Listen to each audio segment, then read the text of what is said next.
Finally, we've made it to our first organ system of the semester. Chapter 6, we're going to cover the integumentary system.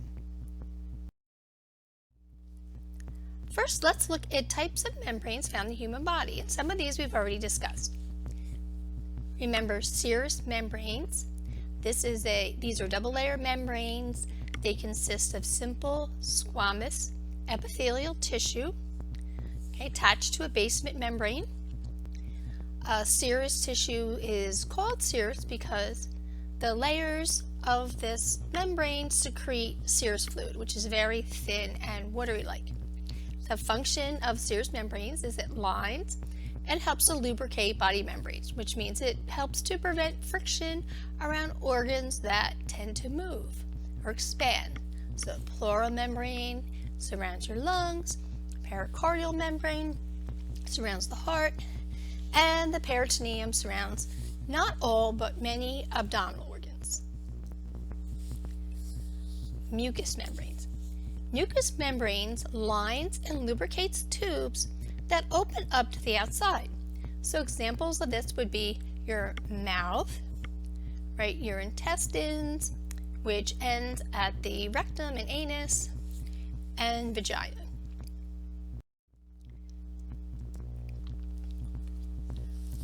Synovial membranes, which we'll cover in a little bit more detail when we do the skeletal system, lines and lubricates joint capsules. Synovial joints are joints that are freely moving.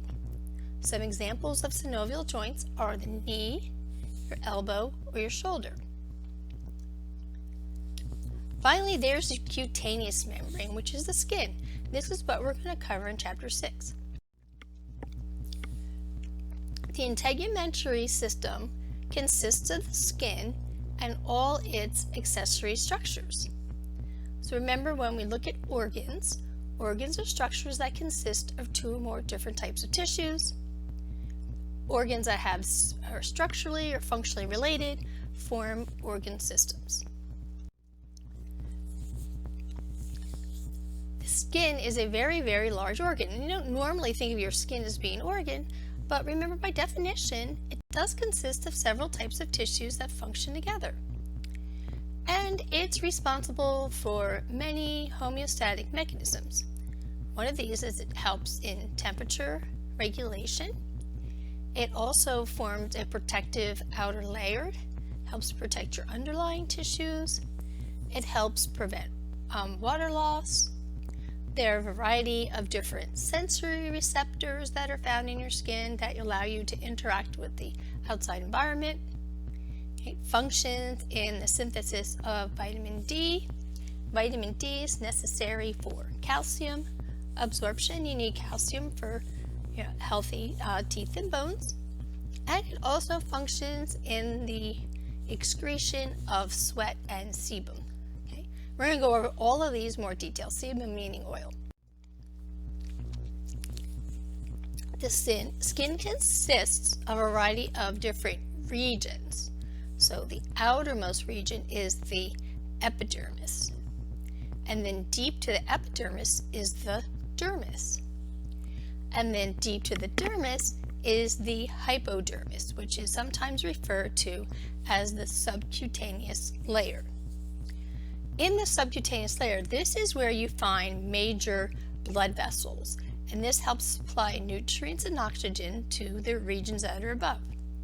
So we'll see that your top layer of the epidermis, these cells are keratinized. They're waterproof, they're flattened, they're non-living.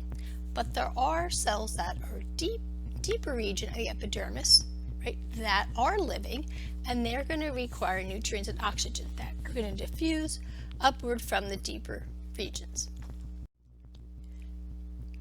So this slide is showing, you can see the epidermis, dermis, and then the deepest region being the subcutaneous layer or hypodermis. Just another slide that's showing the epidermis and the dermis. Let's start with the epidermis. So the epidermis consists of stratified squamous epithelium, and this lacks blood vessels, or it's avascular, which makes sense because then anytime you even touch the top of your skin, you'd have potential for bleeding.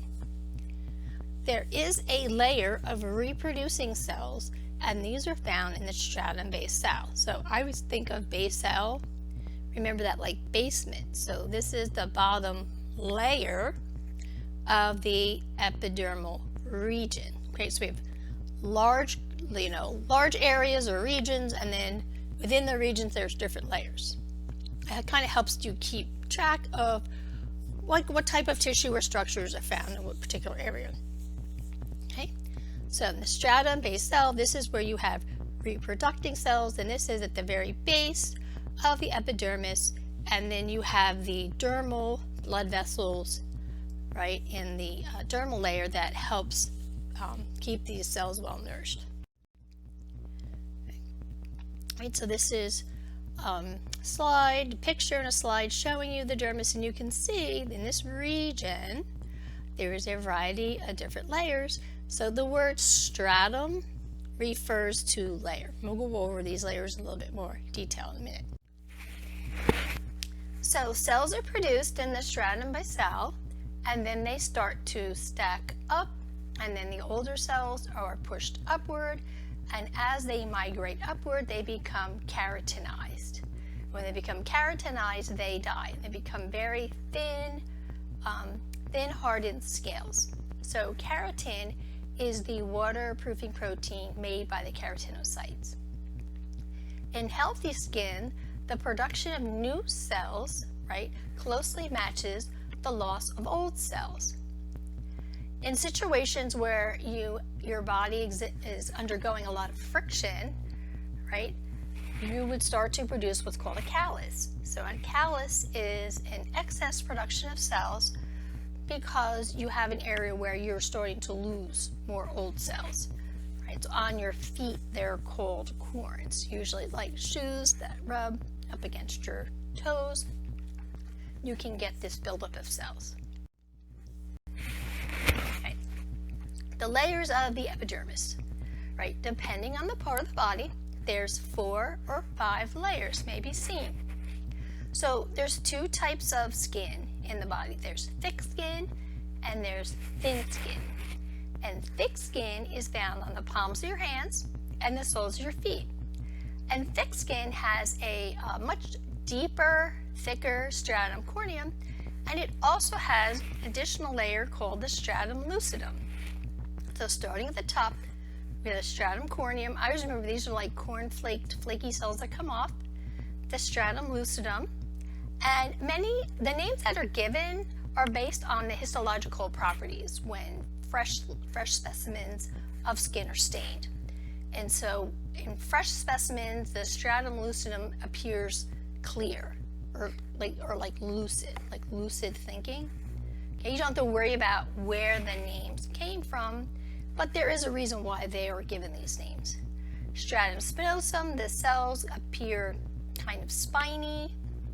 Stratum glandulosum, and at the very bottom, the stratum basale. Let's look at the functions of the epidermis. Right, so this is the most superficial region. It forms through a protective barrier, helps prevent water loss, mechanical injury, injury due to chemicals, and microorganisms. Deep in the epidermis and the dermis, there are cells known as melanocytes. And melanocytes produce the pigment called melanin. And melanin is a brown pigment, right? It gives rise to the color of your skin. It's also found in your hair and in the iris of your eyes. And what it does is it absorbs ultraviolet light so that the ultraviolet light doesn't damage the DNA in the mitotically active living cells, okay, within the epidermis. So this is kind of apparent if you go outside wearing a white shirt, you feel cooler than if you're wearing a dark shirt, right? So if something appears white, it's reflecting all the wavelengths of the visible light spectrum, right? Pigments that are dark are absorbing all the wavelengths of the visible light spectrum, right? So it appears dark, it's absorbing visible light, and it's also absorbing ultraviolet light. So the melanocytes, I always say they kind of look like a little octopus. they have these cytoplasmic extensions, which allows them to distribute these pigment granules. The epidermis also functions in the production of vitamin D. Vitamin D is necessary to manufacture the hormone calcitrol.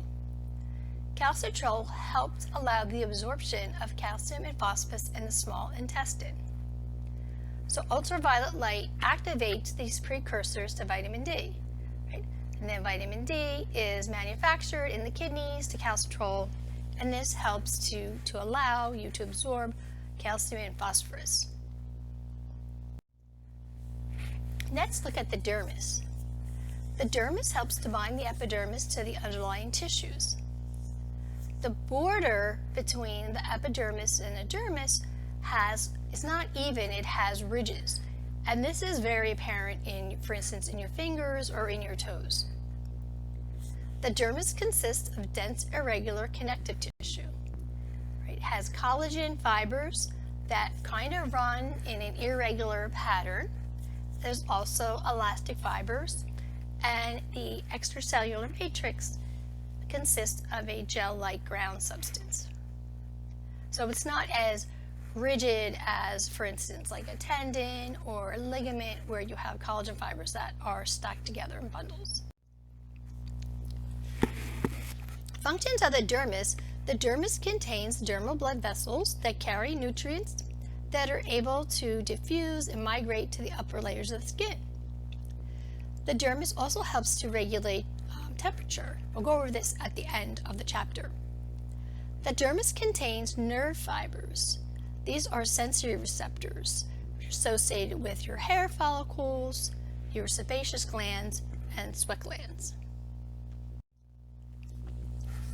Let's look at some of the accessory structures of skin. First, the nails. The nails consist of stratified squamous epithelial cells, right? Same as found in the epidermis, except they're very, very heavily keratinized and hardened. Right? What do your nails do? They form protective coverings on the ends of your fingers and toes. The lunula, this is the most active growing area of the nail root, and lunula means half moon, right? So if you look at where the proximal part of your fingernail where it's attached to your finger, sometimes you can see the kind of a whitish half-mooned area. This is the area of growth. So as new cells are produced, the older ones are pushed outward and become keratinized.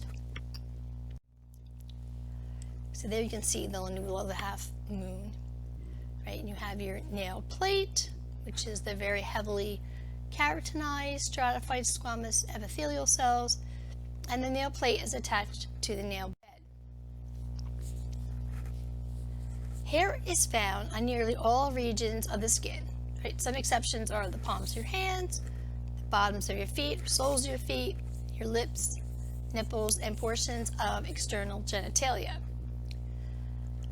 Your hair also consists of keratinized stratified squamous epithelial cells.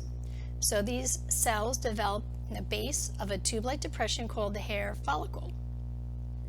The dermis contains the hair root. As new cells are formed, the old cells are pushed outward, become keratinized, die, and form the hair shaft. The hair shaft is the visible portion of your hair. So the follicle is kind of, I think of the hair shaft as like the stem of a rose. The follicle is kind of like a bud vase, like a small vase that the rose sits into. Right? And you can see you have the root and you have the area where you have cells that are actively dividing. Right, here's a slide, right, showing hair root, hair follicle. What's associated with your hair is erecti pilli muscles.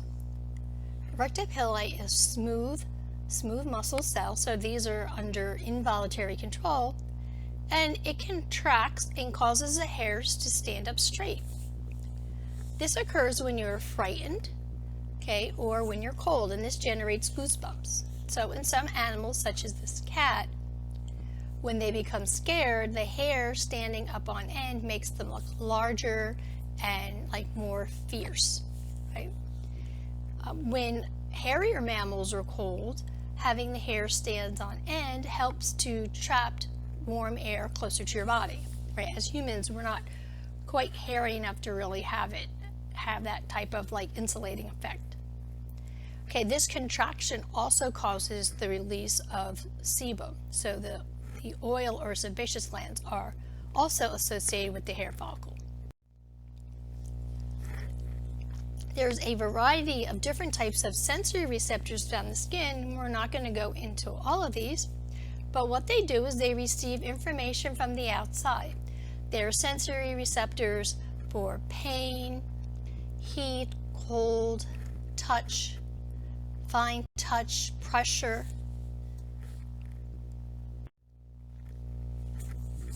So the sebaceous glands are the oil glands, and these are associated, as I mentioned, with the hair follicles, and they produce sebum. So sebum is oil. What it does, it helps to waterproof and moisturize the hair shaft, your hair. So what do we do specifically as Americans? We wash our hair all the time, and then we put artificial oil back in, okay? So sebum helps to lubricate, to waterproof the hair, right? Helps prevent also hair from breaking. So if your hair is very, very dry, right, that tends to make it break more easily. But sometimes the sebaceous gland can get blocked, and then that causes acne, right? So in this slide, you don't have to worry about the stages of acne. This is just to kind of go over it briefly. You can see normal follicle and sebaceous gland, right? So when you have a blockage, you end up with a blackhead, right? If it's open, if it's closed, you could have a whitehead, and sometimes there is an inflammatory response that occurs, which can cause a papule. Papule just means bump or pustule. And then in worst cases, some people have cystic acne, where actually small nodules form. Again, acne is just caused by having a blocked sebaceous gland.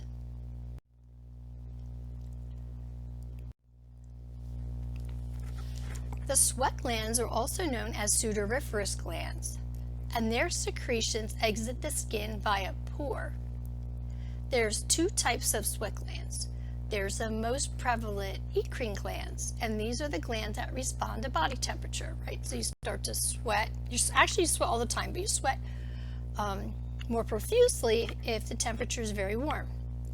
The apocrine glands, these are glands that mature at puberty, and they also respond to body temperature, stress, and sexual arousal. So the apocrine glands are found in the genital areas and armpits, axillary region.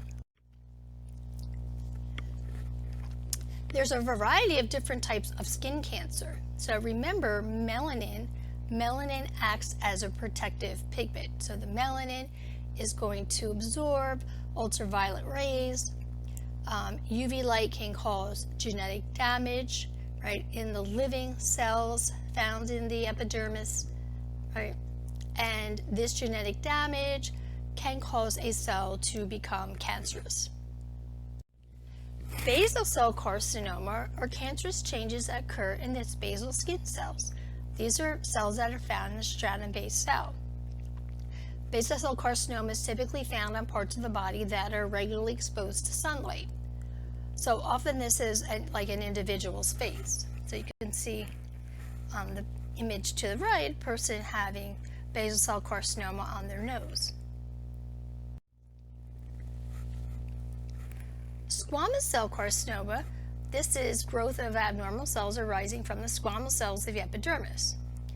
As squamous cell carcinoma forms scaly red patches, may look like open sores, elevated growths, okay, with a central depression. You can kind of see that in the image at the bottom. It kind of looks like cratery, could look like a wart. It may crust or bleed. Again, these are typically found in areas of the body that have a lot of sunlight or UV exposure, right? This is typically doesn't, metastasize or spread, Okay, but it can be very disfiguring. Okay, malignant melanoma, also known simply as melanoma, and this develops from the melanocytes. This is the most deadly form of skin cancer because you can see the picture in the bottom left. The melanocytes kind of like an octopus, right? They have these little cytoplasmic extensions, and this can allow the type of cancer to more readily spread. Melanoma is often detected in changes in moles. It doesn't have to be where there's a mole, but that's where it's often detected. So if you have a mole, make sure that you take note if it undergoes any types of changes. So it can be clinically diagnosed going by the ABCDE kind of methodology. So if a mole becomes asymmetric, okay, so there's a picture on the right side, or to me it looks like a hippopotamus, okay, but you see this is a very asymmetric mole. It's not round at all, right? Its borders are irregular. The color is variegated, which means the color varies, right? So like kind of very dark on the left side, and then a very lighter tone, and then a more medium tone. And if a mole becomes greater than 6 millimeters, right? And that's the size of a pencil eraser. That's kind of an easy way to kind of mark the size of a mole. And if a mole is evolving over time, right? And sometimes this isn't something that you notice. For instance, my sister had a mole on her cheek, and we saw a good friend of ours we hadn't seen in, a year or two, and she's like, that looks different on your face. You should get that checked, right? And it wasn't melanoma, but usually if you have a mole that is undergoing changes, the safest thing is just to have it removed. All right, skin color. So we mentioned that skin color is a result of melanin production. All individuals have about the same number of melanocytes, but the amount of melanin that's produced gives rise to individuals with different skin tones. There's also some physiological factors, one being exposure to sunlight. So exposure to sunlight causes increased melanin production and darkening of the skin. Also, the amount of oxygenation. So hemoglobin is the reddish pigment that's found in your red blood cells. Blood is circulating within the dermal vessels, and that can affect your skin color. So for instance, if an individual is anemic, so anemia meaning that you have a decreased production of hemoglobin, their skin may look very, very pale.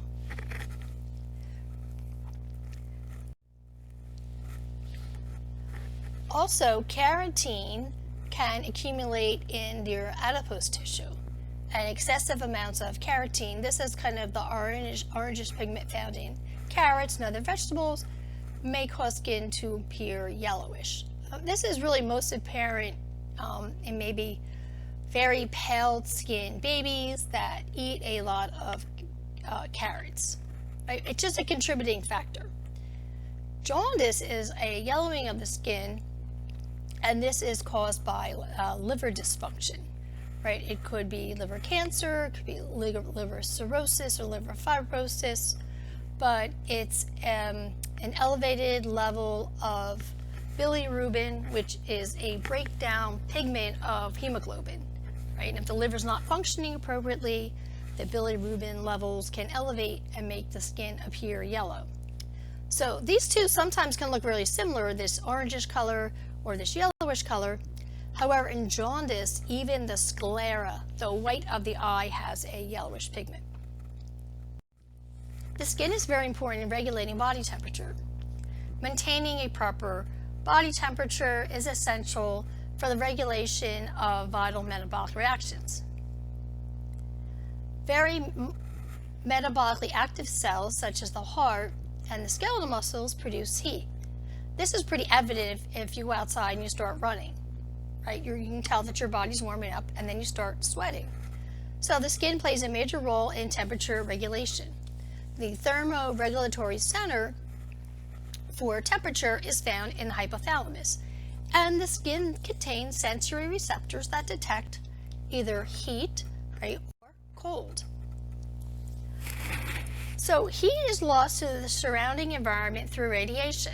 So if you just touch the outside of your skin, and if you're not sweating, you feel warm.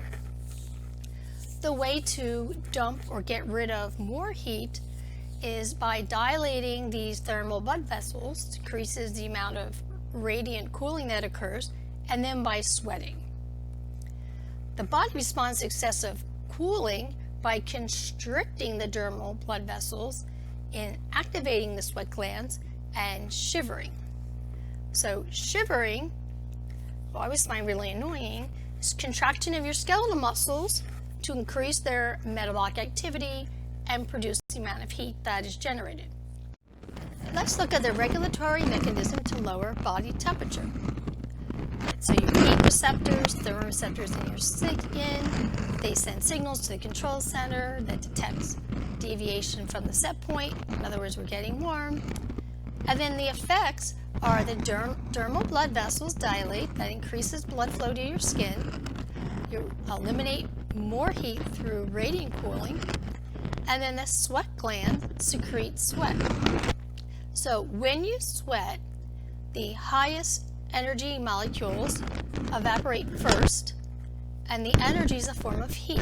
So sweat should have a cooling effect.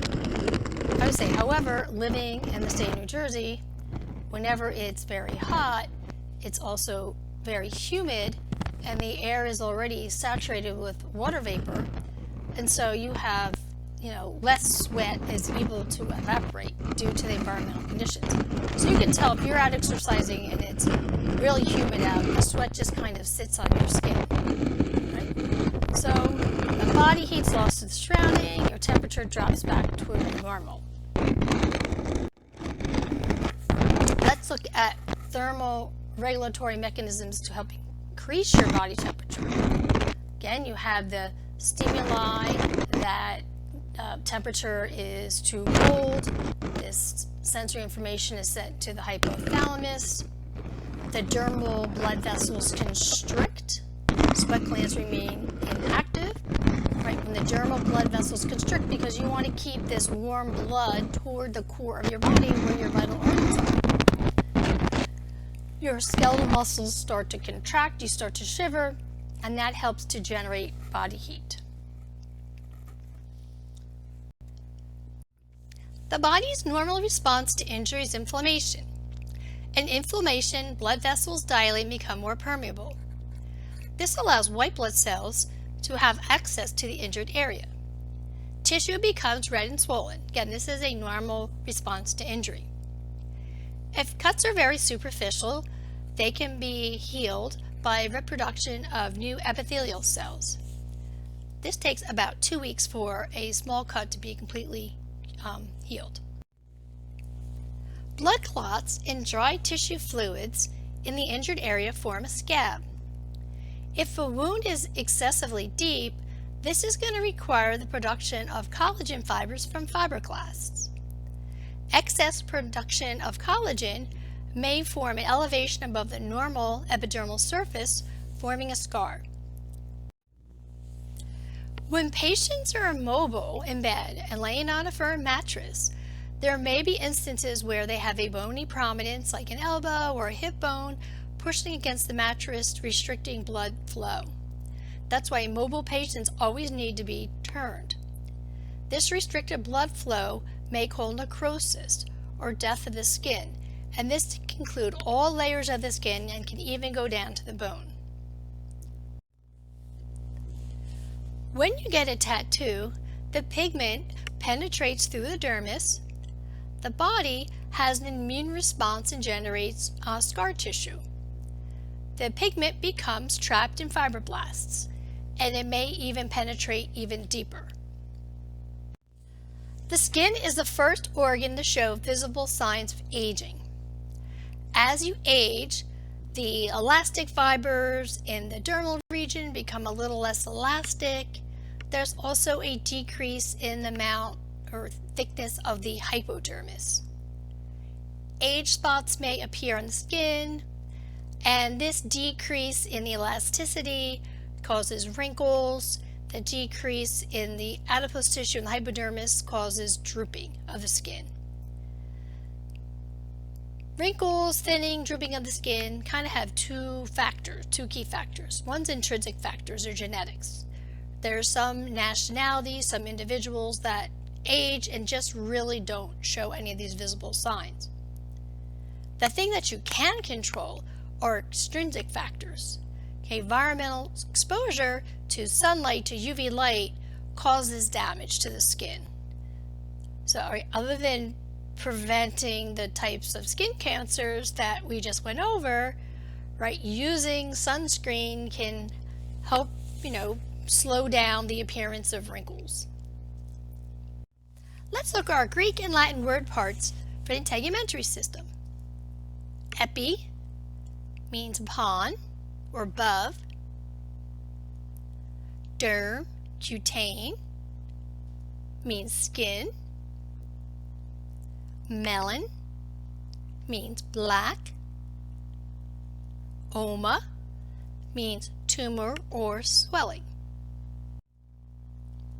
Sub, think of submarine, below or beneath. All right, one who specializes in disorders of the skin, this is going back to some of the word parts that we covered in chapter 1, would be dermatologist. Ologist, one who specializes in. Tumor arising from melanocytes. Melanoma. Pertaining to below the skin. Subcutaneous. Top layer of the skin. Epidermis. Pertaining to the skin. Dermal. That completes Chapter 6 and Unit 1.